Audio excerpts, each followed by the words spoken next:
Hello, everybody, and welcome into another season preview show here at the Hockey Writers YouTube channel. I'm your host, Matthew Zator, and we are up to the Toronto Maple Leafs on our season previews. And I've got Peter Baracchini here, who covers the Maple Leafs and of prospects, all that fun stuff at the site. How's it going, Peter? Yeah, it's going great. Like you said, season is basically just around the corner. Training camps are opening up right now, and with the Maple Leafs new season, um, hopefully a better outcome this time after another first round exit. But lots of changes in the offseason, starting with the captaincy, defense, everything. It seems like there's a bit of a different direction right now. So I'm excited to see what the season brings right now. Yeah, I mean, like you said, Matthews is now the captain, John Tavares. I mean, it's not like he was forced out as being the captain. It wasn't all that drama in the dressing room. I Mhm. mean, that's happened sometimes, but it seems like he's okay with it, handing the C off to Matthews. So yeah, there's no drama, I think, there. But yeah, they missed the playoffs. They're not missed the playoffs, but they went out of the first round again. And that's been a story for many years. They did make it out of one round not that long ago, but since it's just been a thing that just keeps being a storyline. Hopefully, it's not one this year. And they've got, I mean, pretty much the same group coming back. They did add a couple names. So let's start with the forward group, which really not many changes up here. I mean, they're looking at the same top six, the core four are returning again. Is that good or bad thing? I mean, that's a whole different discussion. But Peter, what do you think about this forward group going into the season? Is it, you know, should there have been more changes in the offseason, or do you think this is a good group going in? I mean, it's still a good group, but it's a good group that really hasn't gotten it done in the past. And one series, playoff series win over the last 8 seasons, that's just basically unacceptable with this group. And many were calling for changes. Everyone thought that, the one in the bubble against Montreal should have been the one. The one against Tampa should have been the one. Last year or 2 seasons ago, when they won the first round and lost to the Panthers in 5 games, everyone thought that, okay, maybe we could try and run it back again, but it still felt like something was off. And now last season, the first one exit, everyone wanted to change. I think that should have been the one, but here we are. We're going back. We're running it back with the core four. Different look this time. Obviously, Matthews does have the captaincy, as you mentioned before. The transition between Tavares and Matthews was very seamless. Everyone was on point. Everyone was a constant communication, and the way that the Maple Leafs handled it was absolutely perfect. Everyone involved, everyone came to a collective agreement that change needed to happen. Again, changing the letter may have an impact, but it also has to dictate with the play on the ice. And you got a new voice in Craig Berube behind the bench. You may have a different outlook, and you may have a better or another team instead of just being all run and gun offense. They're going to have one that's based on get ready side of the game, finish, as Berube said, he wants to be intense. He wants players to finish their checks. He wants to be hard. He wants their players to be hard on pucks. They want to be that team to be hard to play against, but it's still not lose that skill level. Um, in regards to the core, again, we all know what's going to happen in the regular season. Matthews is going to put up a ton of goals. Martin's going to put up a ton of points. Same with Nylander. Tavares kind of had arguably his worst, statistical season last year, but there's going to be that opportunity for him to still try and replicate being a 60-point player. And I think that's where he's at right now in his career. He's not going to be that $11 million guy anymore. So we'll see how it's going to happen, but it's going to be interesting to see who else is going to step up into the lineup.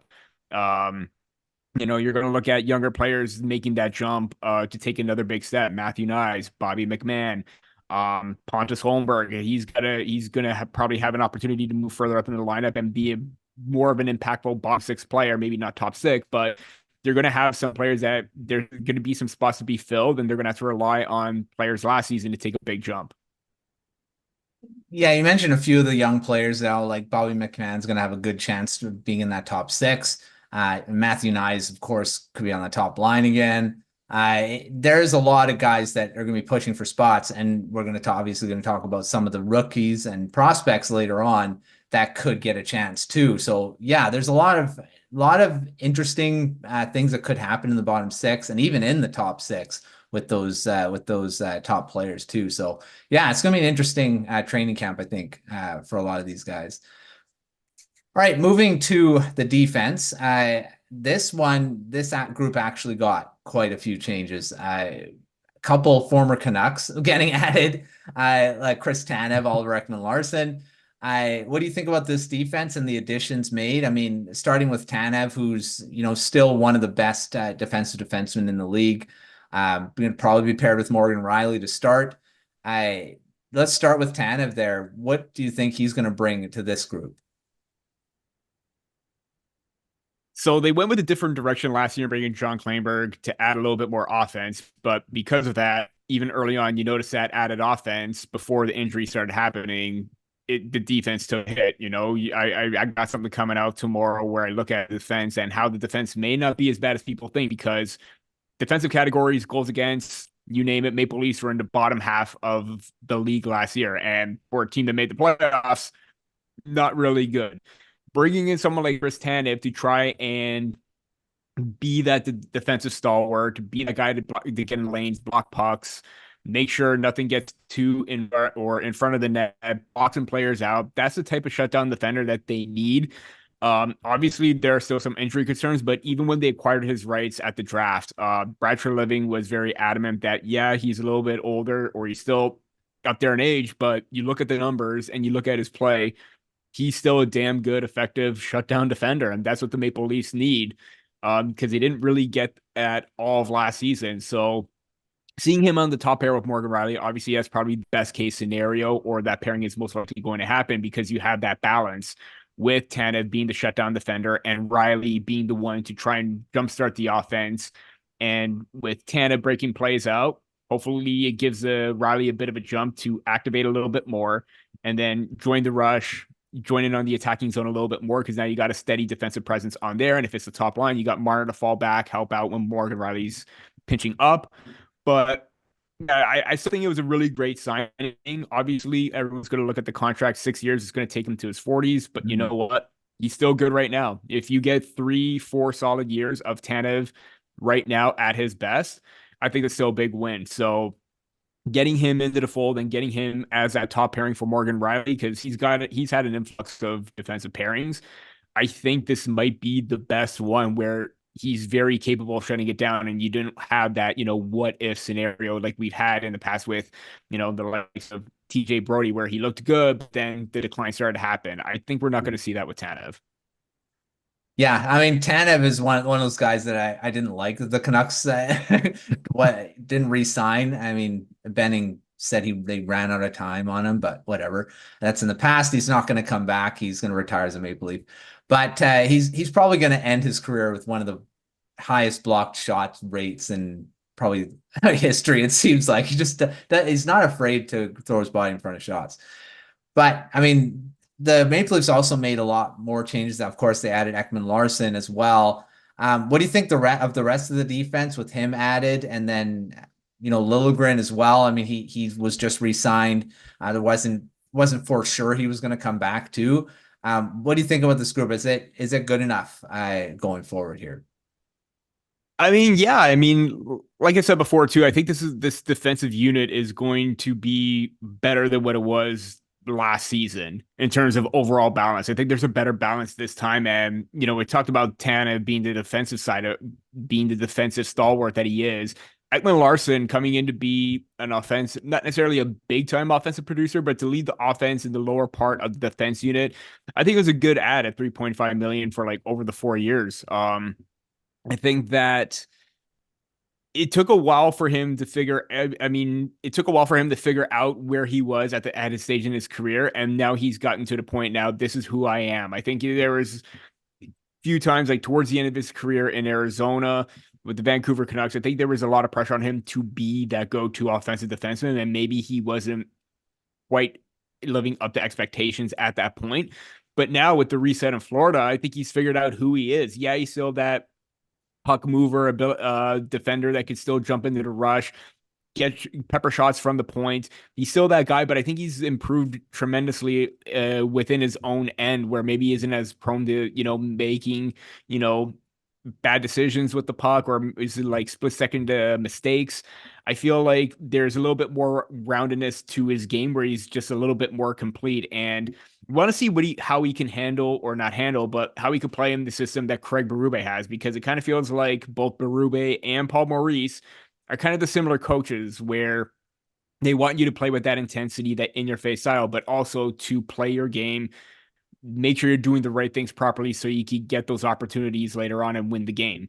So I think playing under Maurice helped him out. I think that championship ring that he got is definitely a bit of even more motivation for him, that maybe he's now coming to Toronto. He knows where he is in his career, and he's going to help that, where maybe he isn't going to be a top 3 guy or top pairing guy, but he's going to be a very steady 4 to 6 type of defender. And if he's paired alongside a Jake McCabe on the second unit or Timothy Liljegren, I think that's going to work out well for him, because if there's an injury, yeah, you can move up into the lineup, but there's not as much pressure on him when he's already solidified that spot, but he's able to jump in, then he's know what he's capable of, and he's not overworking himself. So I think that's going to be key for him. And like you mentioned about Liljegren too, yeah, he signed that 2-year, $3 million deal. He was an RFA. It takes him to UFA status. I want to see if he's able to take that next step, Mhm. because it kind of feels like every single year it feels like, okay, Liljegren, this is his opportunity now. We said that when Justin Hall left, didn't quite get that opportunity or take that jump to move up in the lineup on the right side. Now you're starting to see a mix of, Jake McCabe moving between left and right. Same with Simon Benoit. What's going to happen there?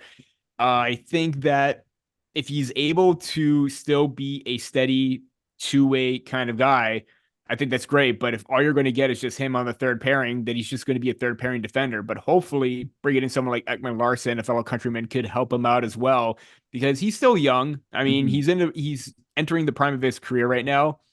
You want to see him take that next step. There's still a lot of promise and faith in him from the organization to give him that deal, but he's got to take a big step. And I'm really want to see how he's able to do that this season, where they need everybody on the same page. And there's already a good balance in between throughout the lineup. I want to see what he could bring in terms of his offensive capabilities and improving a little bit defensively within his own zone, because quite a few mistakes last year where he was at the center of it, and it just didn't quite look right for him. And many wondered if his time in Toronto was coming at to an end. But he's here for 2 more years. That's not to say that they could still shop him later on, but he's got another opportunity right now to try and prove to the organization that he's still worth the investment.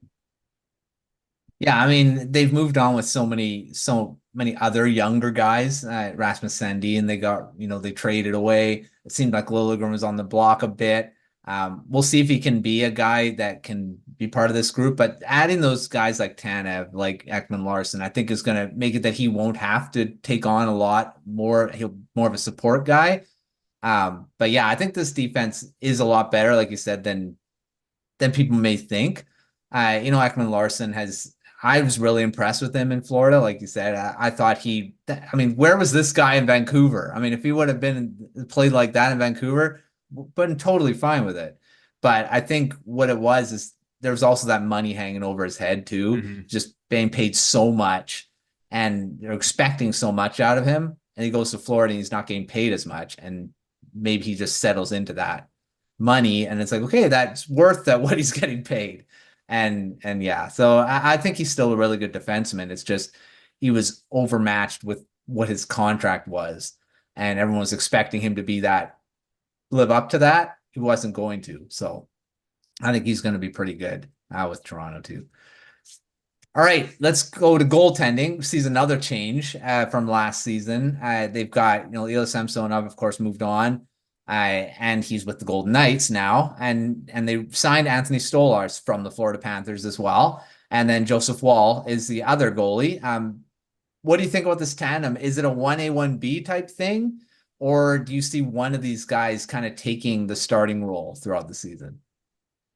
Definitely 1A, 1B. I think there's going to be a bit of a balance and split between the two goaltenders, between Woll and Stolarz.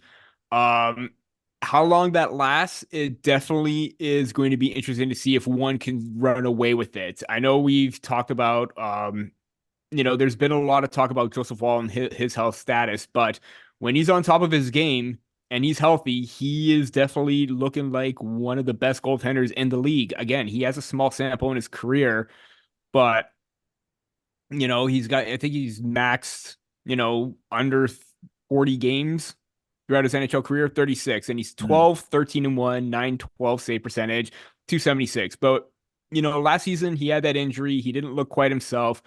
A lot of miscues, a lot of misplays with the puck. Rees weren't there, but, in 3 games in the postseason, 2-0, 964 save percentage and 8.86 goals against average. I think those are the numbers that the Maple Leafs want to see Joseph Woll have this year. And again, he got signed to a contract extension. Anthony Stolarz had the best save percentage last season in the NHL, although he was probably in a backup, but he played at least around 20, 25 games. So he has experience, but he doesn't have NHL experience as a starter. So he's mm, been a backup most of his career. Numbers are good and they're promising, but you want to see him see, or there's that doubt with the goaltending tandem because of Woll's injury history, the inexperience with Stolarz, but they do have the numbers to back it up. Now, if one of them can surpass and take it over, I think that's great, but it's good reassurance that way. If Woll does go down, Stolarz could jump in with the size that he has, with the ability to track the puck and be a steady backstop in net. I think it could work out for the Maple Leafs in that worst case scenario where he jumps in, and then you could bring up someone like Dennis Hildeby so he could get a little bit of taste of NHL action. Maybe Matt Murray is still going to be that third mm. goaltender that the Maple Leafs could carry in an event where you have Woll's a potential starter, Stolarz right there, and then Matt Murray. So again, kind of like the defense, it's good balance and it's good like insurance, um like an insurance plan with Mm. Stolarz. That way, if anything does happen with Woll, he could take over. But I think right now it is Woll's goal. It is Woll's crease because of what he did in the playoffs. I think it's really hard to overlook that because that is the type of goaltending that they needed throughout the whole entire season. And again, they want to try and pinpoint how to keep him healthy for a full 82 game season. That way, they know what they're getting. That way they don't have to rely on Stolarz as much. But if they're able to balance the workload, 41, 41, or maybe just give Woll a little bit more starts, ease his way in, I think that's going to be a great addition or a great plan for the Maple Leafs going forward, Mm. especially in nets, where, yeah, there's still some risk, but they're betting on the success of those two in the short term or their, small sample size to hopefully create a bigger sample with a better result. Yeah, I mean, the way the league is, you need two goalies. I don't, there's no one really that, maybe Vasilevsky, but even then, he probably shouldn't be playing 70 games. I it's the age of 1A, 1B. You need two guys. And looking like Stolarz and Woll could form a pretty good tandem, especially if Woll can replicate what he did in the playoffs. Obviously not at that rate. That's ridiculous. If you go a Oh whole yeah. season under one, that's Less than one goal per game. yeah, right. But just being a decent tandem, that's all the Maple Leafs need. It's just good goaltending. I mean, obviously they want elite goaltending, but just stop the puck. I think that's all they really need right now because they can score goals. We all know that. All right. The Atlantic Division is one of those. It's a really interesting division. There's a lot of teams. Like there's of course the Florida Panthers, Maple Leafs, uh, are going to be at the top. But you're looking at those teams in the middle that could potentially make that push. Where do you see the Maple Leafs falling? Are they in that top three range still, or do you see them more in the mid? Where do you see them here? Ideally, they should still be in the top three in terms of being in the Atlantic Division. I think they're still up there with Florida, Boston as well. I think you're still looking at those three as the top three of the division, but there are a lot of underlying factors. What's going to happen with Tampa Bay, where they're out with Steven Stamkos. You don't have Steven Stamkos. You don't have Mikhail Sergachev. So you don't have one of your top goal scorers. You don't have one of your top defenders anymore. That kind of takes a bit of a hit for them. Are they going to rely heavily on Kucherov and Braden Point from here on out? Jake Gensel as well. Is what's going to happen with Detroit. I saw that there is, progress possibly on a Sider Raymond deal. It's still in motion, nothing complete yet, but that's just what I saw before coming on to record here. Ottawa got Linus Olmark. Mhm. That basically broke the tandem in Boston where they were very steady, but now Swayman's there. Ullmark's there. So the Maple Leafs have to worry about the Detroit Red Wings, Ottawa Senators, Montreal. It won't be long before they Mm, become competitive. This is going to be basically the AL East of, you know, the baseball version of the AL yeah. East. It is going to be very competitive. It is going to be very tight. And, if Sabres could get some goaltending like Ottawa did last year, they could be in it as Mhm. well. So ideally, the Maple Leafs could be in that top three, but if they're in a wild card spot, it's because that other teams are getting better and they just need to up their game a little bit. Um, I still personally think that they would be in the second or third spot. I still think Florida's the clear cut winner. I don't think, yeah, they lost, a couple of, key names, but their core is still intact. So Mhm. I think they're at the top of the division. But the Maple Leafs could go anywhere between 2, 4 in the Atlantic, and even in one of the wild card spots that could possibly move over and play in the Metropolitan. So, um, definitely see what's going to happen. They do have the players to get it done regular season because they're a very strong regular season team. It's just the placement is going to be very, very tough because the competition is creeping up behind them as well. Gonna be a fun division to follow because there's just so many good. I mean, they're all good teams, even Mhm. though they're in different parts of their development. You got, the Montreal Canadiens being and adding Patrick Laine. I mean, they're not going to be an easy team to win against. And there's just going to be it's tough. It's tough everywhere in the league. I mean, you don't Yeah. get any easy games anymore. There's no easy teams. Even the San Jose Sharks are going to be a team you're probably not going to want to face with their young guys. Um, it's going to be an interesting season for sure. I don't think they'll have a minus 150 goal differential this No, year. I Yeah. don't think so. They shouldn't at least. The goaltending looks probably be better too. So Much promising. Yeah. yeah. All right. Before I move to the quick fire, of course got to talk about their new head coach, Craig Berube, who comes from the St. Louis Blues and is a veteran coach who's been in the league quite a long time. He's got a cup. We all know how he coaches. He coaches a very tough style. Is he the right coach for the Maple Leafs at this point? What do you expect from him in his first season in Toronto? Yeah, I mean it's been a long time where you had Sheldon Key for the last few years and he was kind of a player's coach, but it kind of seemed like not necessarily he was losing the room, but it just whatever his philosophy was, it wasn't resonating with the team. So I think once that happens, you got to bring in a new voice, you got to bring in a new mindset and a new philosophy. And I think Craig Berube's one is one that could win a championship. Mm, Now, if and now because of that ability to be a little bit more physical in your face and not necessarily, you know, go out there and hit everything in sight, but to at least finish your checks, at least get the position and battle hard for the puck. I think that kind of suits that possession mentality that the Maple Leafs play with because if they're able to get in, establish a forecheck, and get in on the attack, that leads to them playing their highly skilled puck possession style game. So it could work out to their favor.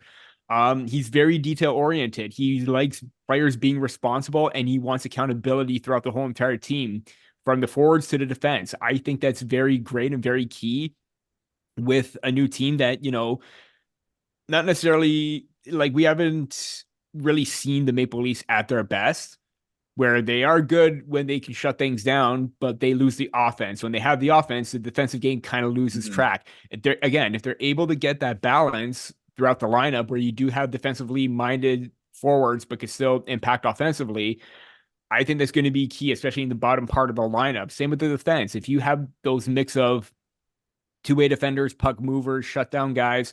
That's going to help them. That's going to help them in the long run because that's how the St. Louis Blues won their championship. Mm. Work by committee, blue collar type of style every single time they hit on the ice. I still think we're going to see, the main core players be in the top part of the contention for scoring. I think you're gonna see Matthews, Marner, and Nylander lead the team in scoring. Maybe you see a little bit more of a dip in production, but hopefully it's because of the fact that everyone's committing in and buying into the mindset of being a more responsible team.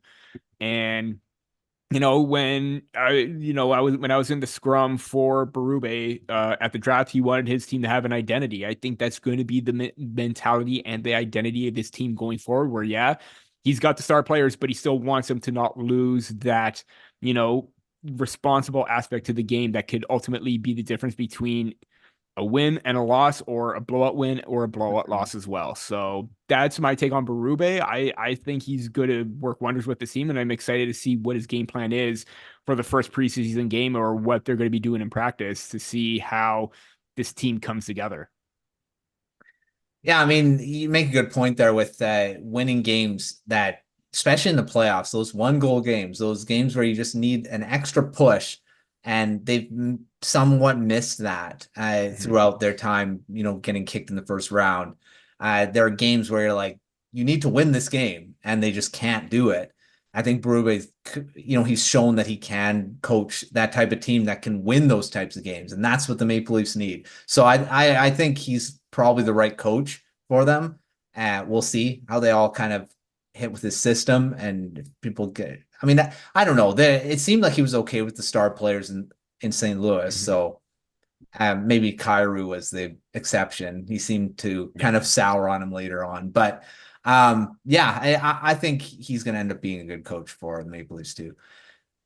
All right, let's get to our quick fire round, and these are all just quick 1 to 2 sentence answers. But let's just get going with that. Let's start with the biggest storyline or question mark going into this season for the Maple Leafs. Uh, Basically the defense. Is the defense going to improve? I've seen the Maple Leaf. I mean, it's been years and years where we see the defense play relatively well and then play really, really poorly. If the defense can hold up, that's going to be a big difference maker going forward. Because, like I said, the stats and the numbers for like shots against, goals against, penalty kill, you name it, they were in the bottom half of the league. If they're able to at least get into the top half or be mid range, I think that's going to help out with the offense that they have. Yeah, and I think it's a two-way play. I think once they can get that going, I think, like we say, offense, if no issue at all with it, it's that other two parts of the game, and that they just sound like the Oilers so much too. It's like, you can score, you got to defend and have goaltending too. So we'll see how that goes. All right, 1 or 2 breakout stars for this season. I think Matthew Knies is going to be in the top 6, and I think he will have a 30-60 season. I think we're going to see a big step from him. Again, that's kind of like a bold prediction. My piece coming out. A little bit of a spoiler there. But if he's playing alongside Matthews and Marner or Matthews and Nylander, I think we're going to see a big increase in production for him and be that star power forward that the Maple Leafs have lacked. We've seen him improve during the playoffs. He's played in key situations and risen in big moments. I think he's up for that right now. And Bobby McMann, from going from college to the ECHL to the AHL, and the way that he's progressed every single year, I thought he was fantastic. And even during the injuries last year, he really stepped up offensively. 15 goals, 24 points in 56 games. If he's still going to be a fixture in the middle 6, he's going to be a very strong secondary scorer for the Maple Leafs. So I'm hoping to see him break out as well. Yeah, those two are great picks. Nice, and they both are going to have great opportunities to do so too, being potentially in the top 6 with some really talented players. So, I mean, even the bottom 6, there's some good guys there too. All right, someone that needs to bounce back from last season. I'm going to look ahead and say that the Maple Leafs are going to make the playoffs, and that's going to be Mitch Marner.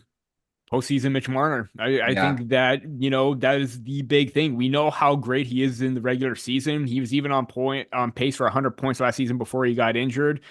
Has hit the 90. He hasn't hit the century mark, but he could have the last 2 seasons in 21-22 and 22-23. Same thing last season. Injury held him out, but even in the playoffs, again, he just was not himself. We need to see Mitch Marner at his best when it matters in the postseason, because we've seen Matthew step up. We've seen Nylander step up. It's now time for him to have a game where he carries the team on his shoulder when it matters most. Need all 3 to play. Need all 3 to be playing good at the same time. That too, and also be healthy too. Yeah, 100%. All right, moving to X Factor. Now, it doesn't have to be a player here. It can be a situation as well. Power play.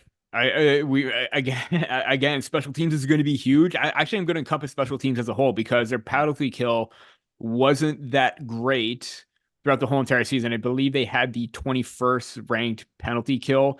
It was at 79.3, no, 76.9, 23rd overall.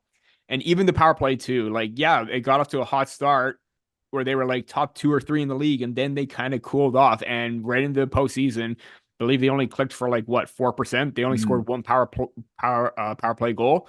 So yeah, overall the Maple Leafs had the seventh best power play.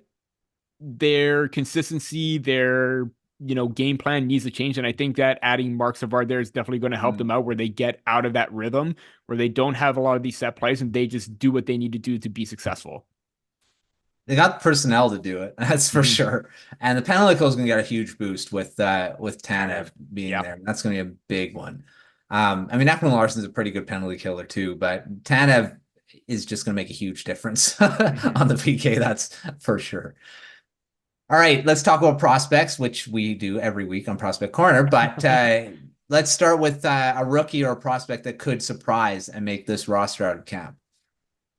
Think the best option is definitely going to be Easton Cowan. He's got not necessarily a chip on his shoulder, but the confidence that he has is very, very evident. We saw it, throughout last season where he won MVP in the regular season and in the playoffs. He looked really even more confident in during the development camp, and this all stemmed back to his first preseason action where he looked very confident in his game before he like just months after he got selected into the first round. So the confidence level is high with Cowan. I think that he has the best chance to make the team out of camp, get those 9 games potentially before being sent down or whatever they need to decide, because AHL isn't an option. But I Mm. do think he has the best chance to make the roster, especially if they need help on the left side. He's definitely going to fit the bill.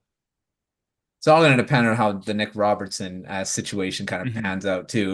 That too, yeah. It's a big one, right? Still no update except he wants out. So Yeah, there's another one to kind of watch as we go through training camp too. mhm. All right, outside of someone that could make the team, who should fans be watching prospect wise this season? It's funny. I actually came out with 4 prospects that fans should keep an eye on. One of them, again, you've heard me talk about him, Nikita Grebyankin, coming over, KHL champ, power forward like player, bullies his way through to the middle of the ice, soft hands, underrated shot. He doesn't utilize that as much because he's more of a playmaker, but man, when he rips it, he can rip it. Dennis Hildeby, he was a fantastic as a rookie last season. He's going to get the starting nod again this season. With the Marlies, I can't see him losing that to anybody because of the steps that he's taken. Hopefully, if there's an injury, like I said, he could get called up, maybe get a few games in the NHL and ease his way to get him to that point. Um, and I'm not necessarily X factor prospect, but I'm curious to see how Topi Nimala is going Mm. to progress overall, because of the fact that, yeah, they need some help on the right side. They need a little bit more of a another steady puck moving defender, but he's very good defensively. Looked very shaky at the beginning. Obviously, a little bit, something that's expected for a young player coming to play in North America. But I want to see the steps that he takes this season as well. So those are the 3 prospects I'm keeping an eye on. Yeah, all big ones, and we've talked about all three of them on Prospect Corner quite a bit. So, Oh, and I'm just going to Nimala, throw in Ben Danford as well. Bracer yeah, Minton. Yeah, I mean, it would there you go. be wrong to leave those 2 off, because Danford, with the selection that the Maple Leafs made, Minton going to the AHL as well. So yeah. Yeah, those definitely two guys. Maple Leafs actually have a pretty good set of prospects to watch. I mean, for a team that makes the playoffs all the time. I mean, Mhm. there's a few guys, which is not always normal thing for the Maple Leafs in the past, right? All right, let's. This one could be an easy one, although there are some. I mean, one of them is probably obvious, but who's going to lead the team in scoring? Let's go goals and points because we all know the goals one, but Uh, I think obviously goals is going to be Austin Matthews. yeah. Again, 60 is a cakewalk for him right now. I think that's out of the question, but I still think he's probably going to lead the team in points as well. All I think that, you know, for all the praise of his goal scoring abilities come from, he's a very, very good passer. And I think like all the hat tricks last year were stemming from him carrying the team on his shoulder, being in the right spot, scoring key goals. But I think the assists will still come. I think that number is still going to be high where he can still hit the century plateau. Um, but yeah, I think that Matthews is definitely going to lead this team in scoring. Nylander following close behind him, I think would be my next best bet. On defense, is it Morgan Riley? Is he's probably the most I mean, I don't know if anyone else can really touch his offense. Yeah, I really have a hard time seeing anybody score more points than Morgan Riley on the back end. Hopefully he's able to get to the 60, 70 point mark because the last time that happened was in 2018-19. Second closest was in 21-22 when, there was that bounce back from COVID, and that was, his second best goal total. So if he's able to get more goals this time around and not be hesitant on shooting the puck at times, if he's able to get more goals, those points are going to go up. So yeah, he's definitely going to be the one leading the production on the back end. I think he's going to feel a bit more free with Tanev with them Hmm. too, because that he's just that guy. You don't have to worry about him. I mean, Yeah. you can go up there. Yeah, Tanev's there. He'll be back. Yeah, I think Tanev's going to be a big part of this team. Yeah. I really think so. And really boost Riley's numbers, I think. All right, bold prediction, hot take for this season. I know you're having a piece out on it, so by the time everyone's watching this, that piece will be out there. But give us one of those guys. Easton Cowan goes past the 9 games. That is one of my bold predictions. Again, it's stemming from the confidence that he has, given that the Maple Leafs need some help in the lineup. If you have Knies and McMahon in the top 6 and there's an open spot on that third line, who knows? Cowan could probably be that type of player. The big thing is he going to able to handle the physicality? He's got the offense down. He's got the work ethic. He's got the defensive game down. Physicality, he held his own in the juniors last year. He bulked up a little bit, but the NHL is different from the junior level. So if he's able to handle the physical play, it's definitely something that the Maple Leafs are going to keep an eye on because he definitely has what it takes to go beyond that 9 game tryout. I mean, I see it happen. I mean, the thing is, he has to be in the NHL. I mean, you can't send, like you say, you can't send him to the Junior or AHL. He's yeah, got to go to NHL, junior, yeah. or it's in Toronto. And if it does go past the 9 games, it'd be a Dylan Genther situation where he goes down, or Shane Wright.